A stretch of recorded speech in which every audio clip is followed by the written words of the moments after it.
گاؤں کے کنارے ایک بوڑھی عورت رہتی تھی جس کا نام اماں جان تھا۔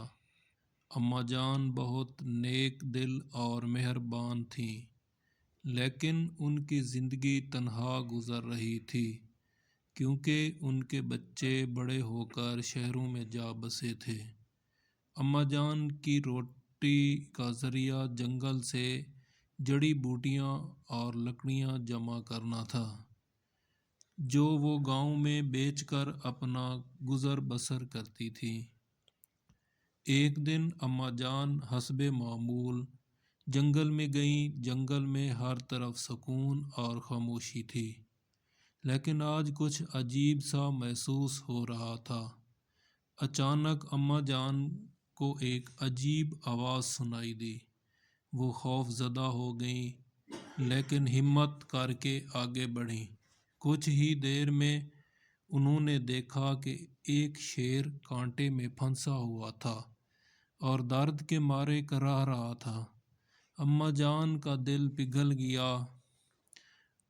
انہوں نے سوچا، اگر میں شیر کی مدد نہ کروں تو یہ ظالم جانور شاید مر جائے، لیکن ساتھ ہی وہ خوف زدہ بھی تھیں کہ کہیں شیر ان پر حملہ نہ کر دے۔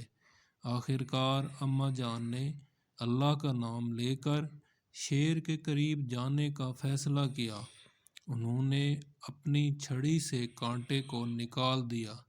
شیر فوراً آزاد ہو گیا اور اماں جان کو حیرانی سے دیکھنے لگا۔ اماں جان نے سوچا کہ اب یہ مجھے کھا لے گا، لیکن شیر نے کچھ نہیں کہا اور خاموشی سے جنگل میں چلا گیا۔ اماں جان نے سکھ کا سانس لیا اور اپنے کام میں مصروف ہو گئیں، لیکن اس کے دل میں خوف بیٹھ گیا کہ شیر کہیں دوبارہ ان کے سامنے نہ آ جائے۔